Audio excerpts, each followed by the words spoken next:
So here we are starting a new chapter of class 11 NCERT, which is chapter number 3, trigonometry.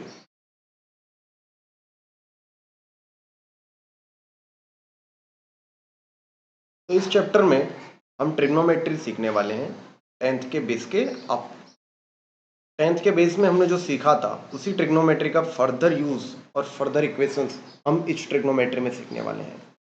तो trigonometry basically इसका मतलब होता है ट्राइगोनोमेट्रॉन। ट्राइगोनोमेट्रॉन,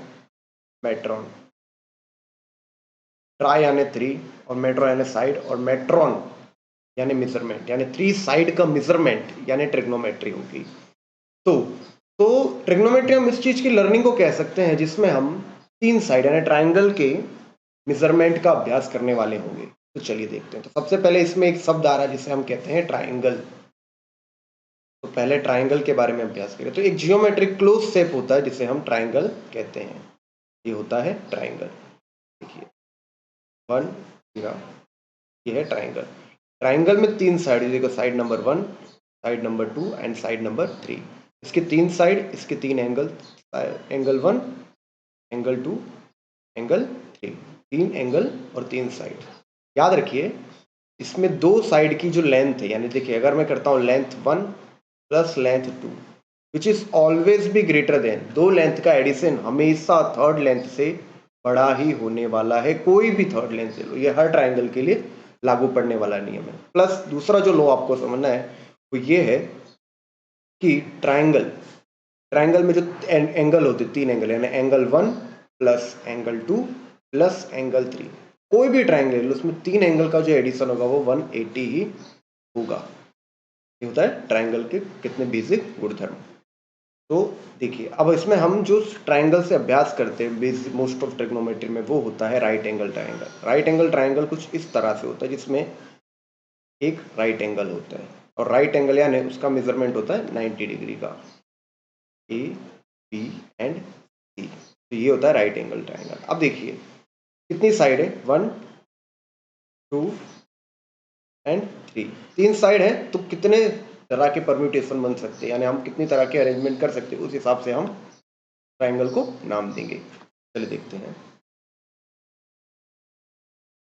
देखिए पहला, ये देखिए पहले मैं ट्राइंगल ड्रॉ करता हूँ।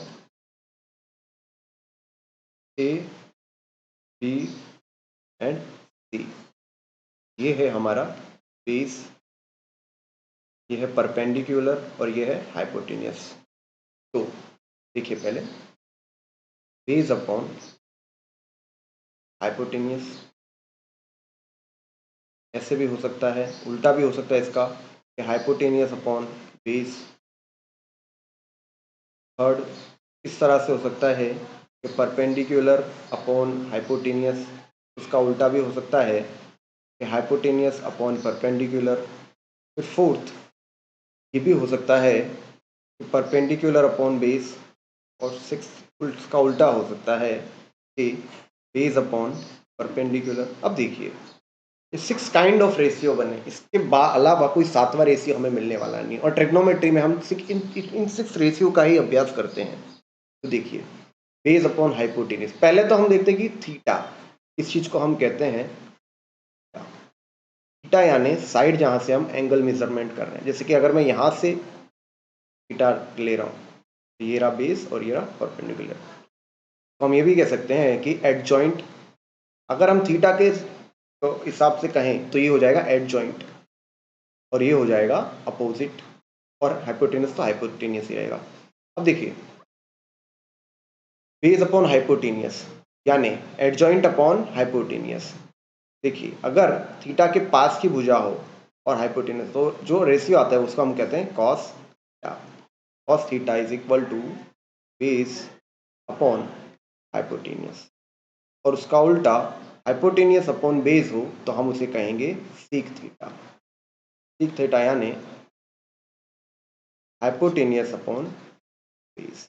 अब देखिए परपेंडिकुलर अपॉन हाइपोटेनियस, परपेंडिकुलर ये है और हाइपोटेनियस ये है, तो उसको हम कहते हैं परपेंडिकुलर अपॉन साइन थीटा, इसको हम कहते हैं साइन थीटा, वो होगा परपेंडिकुलर अपॉन हाइपोटेन्यूज, और का जो रेसिप्रोकल है उसे हम कहते हैं cosec theta. Cosec theta is equal to hypotenuse upon perpendicular. फिर है परपेंडिकुलर अपॉन बेस, उसे हम कहते हैं टेन थीटा।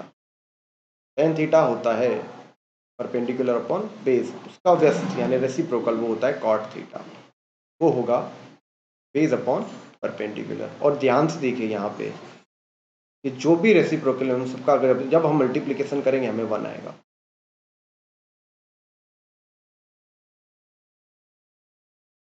ये रहा हमारा आंसर। आंसर नहीं, ये रहा हमारा बेसिक रूल।